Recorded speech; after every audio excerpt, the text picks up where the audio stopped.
Shalom sebelumnya. Eh, Sungguh luar biasa ya tadi saya dengar dengan renewal of mind, berarti kita perbaharui setiap kehidupan kita. Memang kita sebagai orang Kristen itu tidak mudah, apalagi kita membawa nama Yesus di dalam setiap kehidupan saudara dan saya.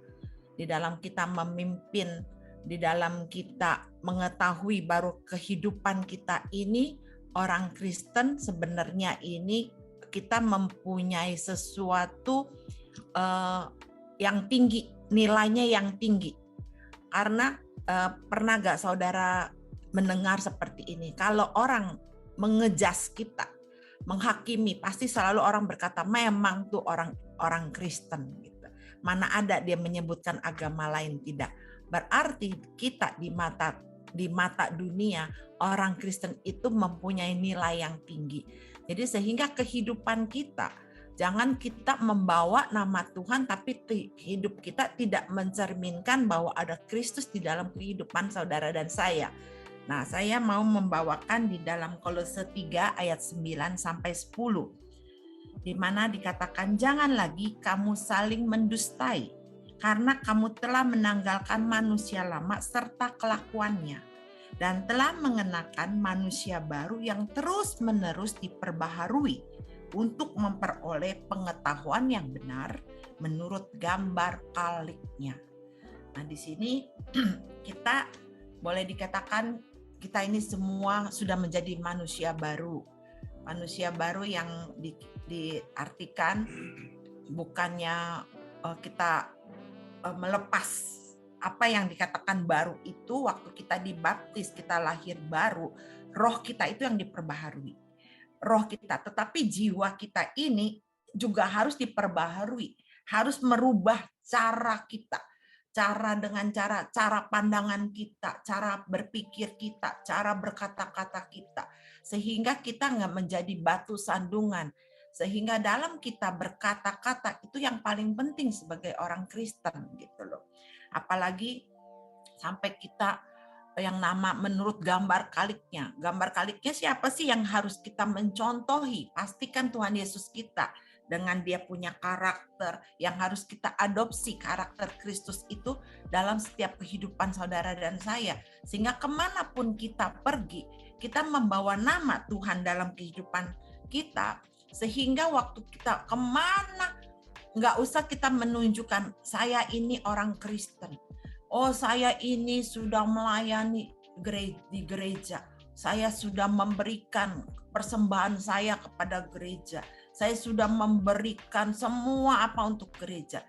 Tapi maaf kata kalau saya suruh berubah deh sifat saya. Maaf kata deh kalau saya suruh berubah karakter saya. Memang saya sudah begini ya beginilah saya gitu. Nah, itu berarti kita tidak mau untuk berubah di dalam segi kita yang mana namanya kita memakai jubah Kristus dalam kita. Kalau kita hanya mementingkan yang dimana dikatakan Amsal 3 ayat 5. Percayalah kepada Tuhan dengan segenap hatimu. Janganlah bersandar kepada pengertianmu sendiri. Jadi kita kadang-kadang suka seperti gini, sudahlah saya sudah punya umur seperti ini. Suruh rubah karakter saya. Suruh saya mengasihi orang. Maunya juga orang yang mengasihi saya, bukan saya mengasihi orang. Nah, itu kan pengertian kita. Tetapi di dalam Kristus, di dalam namanya karakter Tuhan, kita tidak memandang siapa lebih tua, siapa lebih muda, tetapi yang kita harus pentingkan, kasih Kristus itu ada selalu dalam kehidupan kita. Bukannya menurut, oh saya mesti hargai si ini. Bukan saling menghargai itu seperti yang utama. Tetapi memang kita harus saling menghargai, saling menghormati. Tapi jangan sampai akhirnya kita lupa bahwa kasih Kristus itu yang harus meluap di dalam setiap hati kita. Sehingga walaupun kita tidak dipandang orang, walaupun kita tidak disapa orang, walaupun kita sudah melayani dengan sungguh-sungguh tapi tidak diberikan terima kasih, tidak ada ucapan terima kasih. Nah, itu yang dikatakan kita harus menyangkal diri kita. sehingga ada karakter Kristus di dalam kehidupan saudara dan saya, bahwa ada Tuhan loh dalam hidup saya, sehingga saya pun tidak diucapkan terima kasih, tapi biarlah Tuhan yang berterima kasih, Tuhan yang memandang saya, Tuhan yang melihat saya. Manusia kalau kita meminta hormat dari manusia, pasti kita akan kecewa. Tetapi kalau kita mendapat mata Tuhan yang tertuju kepada kita, kita akan bahagia selalu. Jadi waktu kita melayani, waktu kita apapun yang kita lakukan, seolah-olah Tuhan itu di depan kita. Sehingga waktu kita melakukan apapun, kita senang aja. Orang itu menghargai kita atau tidak. Tetapi kita merasa bahwa mata Tuhan selalu melihat saya. Mata Tuhan selalu tertuju kepada saya. Jadi sehingga saya kemanapun saya pergi, saya membawa nama Kristus dalam hidup saya. Sehingga saya tidak menjadi batu sandungan orang. Karena kalau di gereja sok suci, tapi di luaran, aduh ngomongnya, sumpah serapahnya keluar, kata-kata kasar keluar. Nah, akhirnya kita tidak menjadi teladan. Bagaimana kita mau memenangkan orang yang belum mengenal Kristus, tetapi kelakuan kita tidak mencerminkan bahwa Kristus itu, sifat Kristus, karakter Kristus ada dalam hidup saya. Makanya dikatakan gini, kalau kita menginjil seseorang, bukan kita, kamu harus ikut Kristus, pasti kamu diberkati. Kamu harus doa puasa, sehingga Tuhan nyatakan semua dalam kehidupan kamu. Puasalah, bukan itu yang Tuhan mau. Yang Tuhan mau adalah kehidupan kita yang sesungguhnya, karakter kita sesungguhnya yang Tuhan lihat gitu loh. Sehingga dari kita waktu menginjil orang akan melihat sikap hidup kita. Apakah hidup orang ini dia Kristen? Apakah hidupnya itu memang mempunyai kasih atau mempunyai suatu karakter yang memang orang Kristen, yang nggak usah kita ucapkan ini saya siapa, nggak usah. Tetapi orang akan melihat dari sikap karakter kita, hidup kita. Di situ orang akan, oh iya ya, ternyata dia orang Kristen itu punya kasih ya. Orang Kristen itu nggak sembarangan kalau bicara. Orang Kristen itu kalau berkata-katanya enak ya, tidak maksudnya tidak sampai maksudnya banyak kata-kata yang kasar keluar, tapi ada kelembutan di situ. Nah, buah roh itu ada bekerja dalam kita, sehingga gampang kita harus menginjil orang. Orang pertama melihat sikap hidup kita. Apakah sikap hidup kita mencerminkan bahwa Tuhan itu ada dalam kehidupan orang itu? Sehingga kita kalau lagi ngomong-ngomong, orang akan merasa enak ya bicara sama orang ini. Ada sesuatu yang dia rasakan dari orang ini, bahwa ada Kristus. Ada maksudnya buah roh itu tertampak dari orang ini gitu. Maka dikatakan di Roma 12 ayat 2, janganlah kamu menjadi serupa dunia ini, tetapi berubahlah oleh pembaharuan budimu, sehingga kamu dapat membedakan manakah kehendak Allah, apa yang baik, yang berkenan pada Allah, dan yang sempurna. Maka kita sebagai orang Kristen dikatakan, janganlah serupa dengan dunia.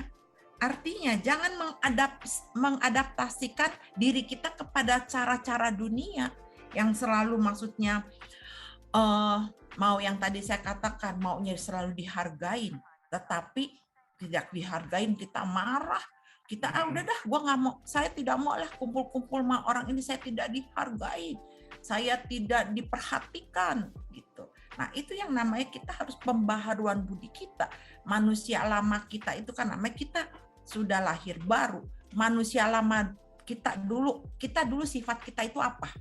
Mungkin sifat kita dulu pemarah. Sifat kita dulu egois, sifat kita dulu suka caci maki orang, sifat kita dulu tidak sabar, sifat kita dulu selalu kalau tidak mempunyai apa, kalau orang nih, kalau saya ngomong orang tidak perhatikan saya marah. Nah, sekarang kalau udah namanya manusia baru, perubahan, membedakan manakah kehendak Allah, berarti ada suatu perubahan dalam hidup kita. Sehingga orang melihat perubahan itulah yang akan orang melihat bahwa kalau kita hidup di dalam firman, pasti ada yang namanya suatu penguasaan diri kita. Jadi firman kita baca, kita dengar, terapkan di dalam kehidupan. Memang nggak gampang, sulit. Tetapi kalau kita mau belajar untuk kita diperbaharui, manusia lama kita diperbaharui menjadi manusia baru yang sudah ada karakter Tuhannya, itu mudah, tapi ada suatu proses. Perubahan itu nggak mudah, maksudnya nggak langsung instan, tetapi perubahan itu ada suatu yang namanya proses. Prosesnya itu kalau kita memakai tool buah roh, kita belajar dari buah roh itu, pasti kita bisa. Seandainya kita gagal, kan buah roh itu ada 9. Pasti kita seandainya lemah lembut, aduh saya harus melakukan lemah lembut. Tapi ini hari kok saya gagal ya lemah lembut. Nanti besok saya lakukan lagi. Terus saya mesti lakukan murah hati. Aduh saya nggak bisa nih murah hati. Saya nggak bisa sabar. Buah roh itu kita lakukan dalam kehidupan. Nanti lama-lama kalau kita gagal ini, gagal, tapi kita mau coba terus, lama-lama kita menjadi habit kita. Menjadi habit yang bagus karena disertai oleh firman dan kitanya mau respon, sehingga responnya itu akhirnya kita diberikan kemampuan oleh Tuhan untuk kita dapat melakukannya. Jadi bukan kita lagi, kita sosok, aku sudah nih bisa melakukan mega project. Aku sudah bisa nih melakukan buah roh ini nih. Makanya di buah roh itu terakhir penguasaan diri. Itu karena tahu penguasaan itu paling sulit untuk menguasai diri gitu loh. Nah, di situ kita akan merasakan bahwa penguasaan diri itu sulit karena dari yang 8 itu kalau kita bisa melakukan, itu penguasaan diri itu dibarengin karena dari 8 yang kita bisa lakukan, akhirnya kita waktu mau menguasakan diri kita gampang karena dari yang 8 itu kita sudah lama kita dikikis satu-satu yang apa yang tidak sesuai dengan buah roh itu. Lama-lama kita pun akan gampang. Oh, kalau seandainya orang tidak hargai saya, orang tidak pandang saya, saya menguasai diri, ya sudahlah, tidak dipandang nggak apa-apa. Tetapi saya pun, Tuhan masih lihat saya. Saya pun masih dilihat oleh Tuhan. Sehingga kita tidak hanya melihat manusia, tapi kita melihat karya Tuhan dalam kehidupan saudara dan saya. Apalagi kalau kita nih di dalam mau untuk kita berubah, itu tidak gampang. Kalau kita mau seandainya gini, dulu saya ini suka kadang-kadang marah yang tidak kepuguan, tersinggung. Orang ngomong sedikit apa tersinggung. Orang ngomong sebenarnya untuk kebaikan dia pun tersinggung gitu. Makanya kan orang suka bilang gini, bagaimana untuk supaya caranya kita bisa berubah? Untuk kita tahu nih, apa sih yang jelek dalam kehidupan saya? Kan nggak mungkin kan manusia, orang-orang sekitar kita akan bilang kita gini, kamu jelek nih, kamu nggak bagus nih ininya, kamu. Pasti kan kita akan tersinggung kalau digituin ya. Pasti kita akan marah. Siapa kamu? Bilang-bilang saya seperti ini. Kamu ngatur-ngatur saya seperti ini. Nah itu dimaklumkan seperti itu. Tetapi kalau kita merasa, kita berpositive thinking, kita berpikir gini, kenapa ya dia kasih tahu saya? Kenapa ya dia bilangin saya? Saudara bukan, apa bukan, tapi kenapa ya dia mau untuk bilangin saya? Berarti dia sayang saya. Kalau tidak dekat, tidak mungkin orang akan bilangin kita. Karena kedekatan itu sehingga orang karena merasa dekat mau dong teman dekatnya ini supaya ada perubahan. Bukan berarti kita memaksa dia, tapi kita sebagai teman membantu untuk mengingatkan. Tetapi kalau yang diingatkan tidak mau, ya udah kita juga tidak bisa berbuat apa-apa gitu. Tetapi kita sebagai teman, apalagi nih kita ya di dalam kelompok sel ini gitu, pastikan kita sering ketemu, sering fellowship, sering apa gitu. Berarti kan kita adakan namanya kesatuan gitu. Nah, di dalam kesatuan itu pastikan kita kepengen dong teman kita yang A, B, C gitu. Oh, ini kayaknya orangnya suka marah nih. Ini orangnya suka ketersinggungan. Ini orangnya suka kadang-kadang ngomong seenaknya gitu. Tetapi karena kita bersatu, pastikan kita akan kamu jangan ngomongin seperti itu. Nah, kalau seandainya tersinggung, aduh kamu begini aja tersinggung, nggak usah tersinggung. Justru itu dikasih tahu karena supaya kita ini kelemahan kita yang tahu orang lain. Karena kelemahan kita itu, kita nggak tahu kelemahan kita. Kita merasa diri kita yang paling benar. Kita merasa kita ini udah benar. Kenapa kamu salahin saya terus? Saya udah benar kok gitu. Tapi mungkin sampai ada orang bilangin kita, kasih tahu kita, itu karena ada sesuatu yang Tuhan izinkan untuk kita berbicara kepada orang itu. Tetapi kalau orang itu tidak mau terima, itu udah urusan Tuhan. Kan kita juga kalau kasih nasihat orang, kita berbicara sama orang, pastikan kita juga berdoa, Tuhan, apa benar nih, apa saya harus katakan. Nah, kayak seperti saya melakukan kadang-kadang gini, Tuhan kadang-kadang menaruh di dalam kehidupan saya, kalau saya berteman dengan setiap orang yang dekat kepada saya akan yang namanya, saya mau orang itu untuk menjadi berubah. Mungkin ada kejelekan orang itu, mungkin ada yang tidak baik. Tapi saya mau, dia berteman dengan saya mau nih, kekurangan orang itu untuk kita pelan-pelan, kita dekat sama dia pelan-pelan harus kita beritahu. Supaya sama-sama kita membangun. Bukan berarti saya lebih bagus dari orang itu, bukan. Karena kita di dalam satu tim pelayanan, kita di dalam kesatuan konsep, sehingga saya mau supaya kita semuanya naik tingkat di dalam kerohanian. Dan juga yang dinamakan menghilangkan manusia lama kita yang tidak berkenan. Manusia lama kita yang dulu kita yang belum mengenal Tuhan lebih dalam. Tetapi karena kita sudah mengenal firman Allah, kita mau dong berubah. Nah, perubahan itu bukan kita yang rasakan, tapi orang lain yang bisa melihat. Sehingga waktu kita merasakan, oh teman kita kenapa ya sedikit-dikit baru ngomong begini tersinggung, baru ngomong gini marah. Wah, berarti pasti ada suatu kendala di dalam kehidupan orang ini.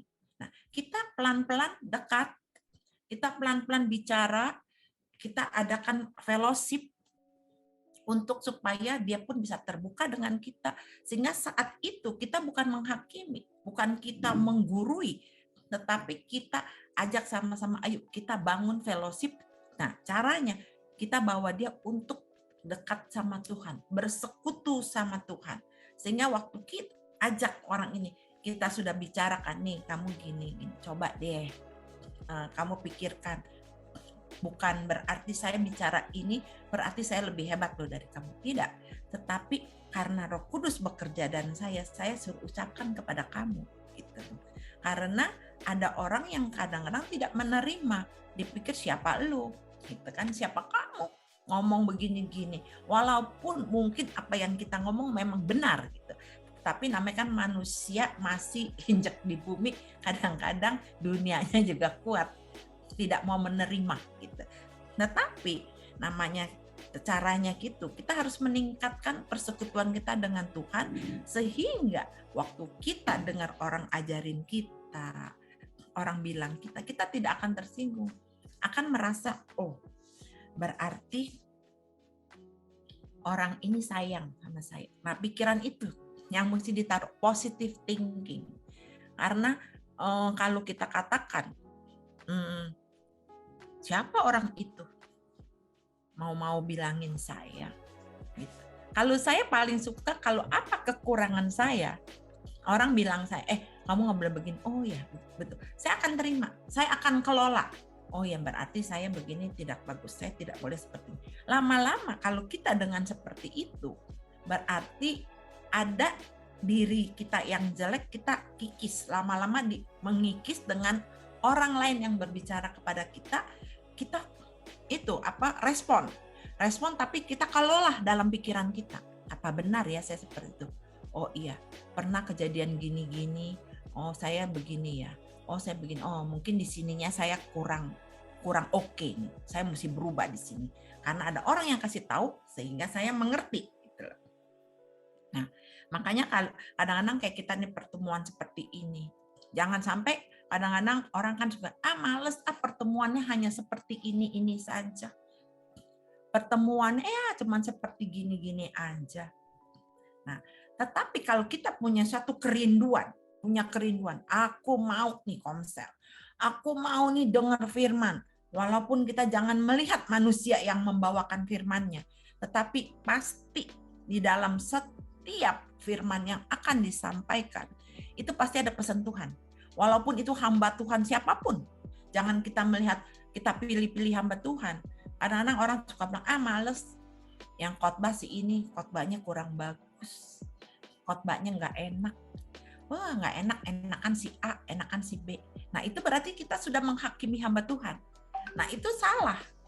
Salah, karena gini, kalau kita sudah menghakimi hamba Tuhan itu, berarti kita ke gereja pun, kita apapun kita lakukan, kita tidak dapat apa-apa.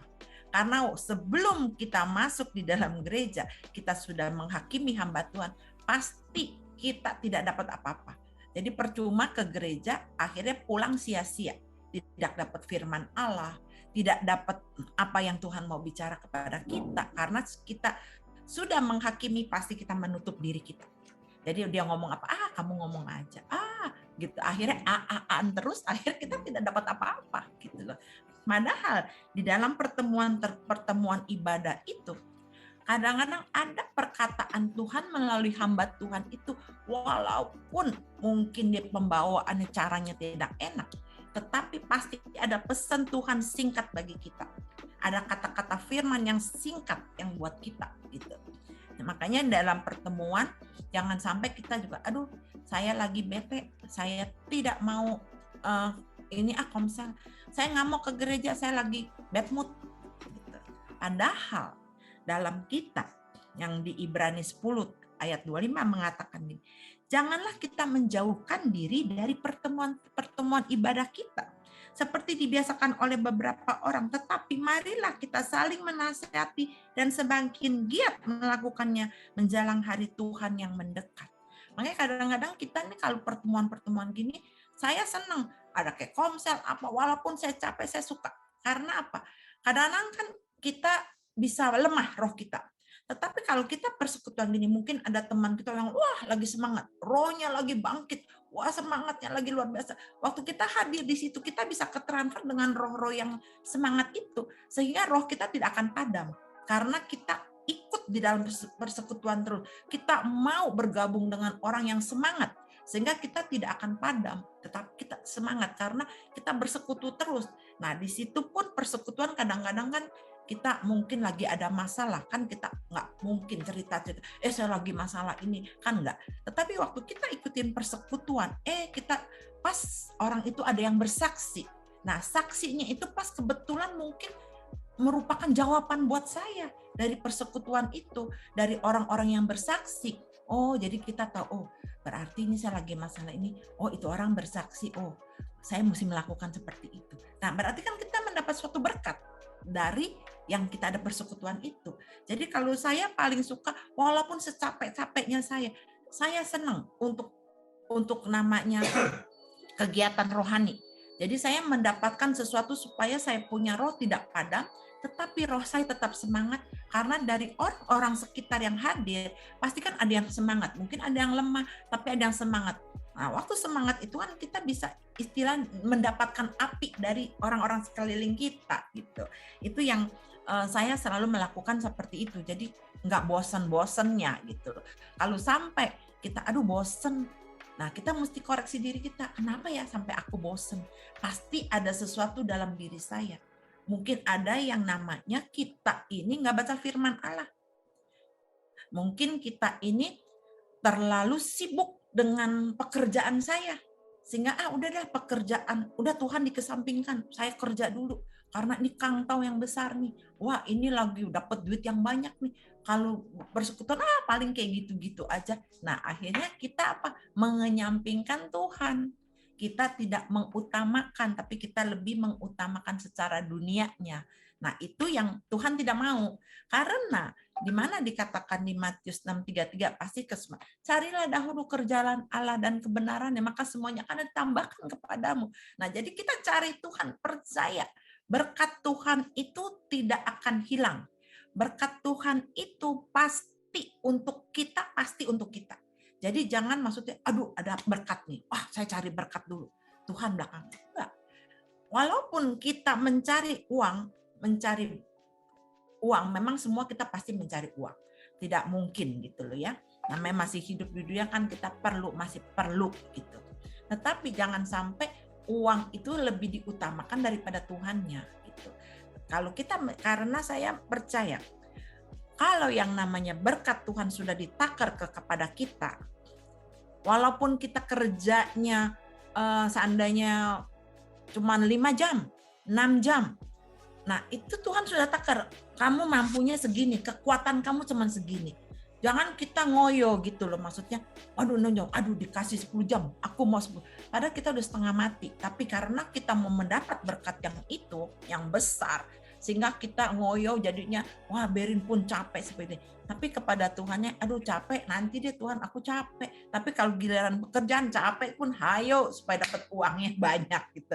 Nah itu terbalik gitu loh, jadi terbalik. Tetapi mestinya, oh Tuhan terima kasih aku dikasih berkat seperti ini.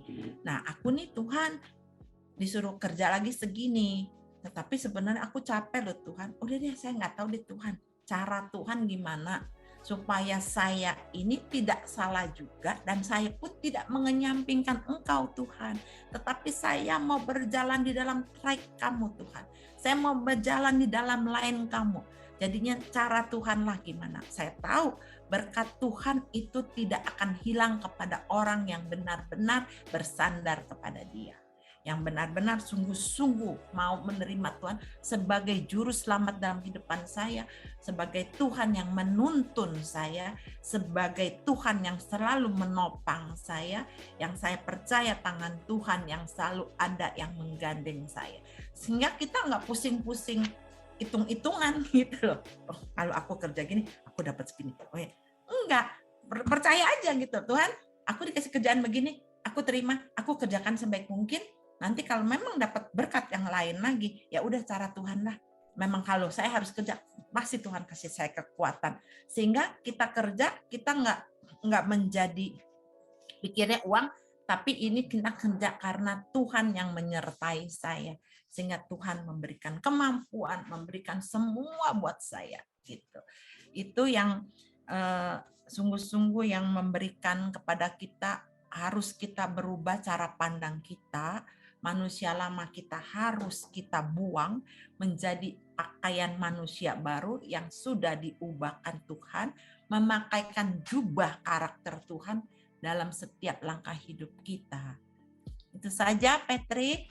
Tuhan Yesus memberkati.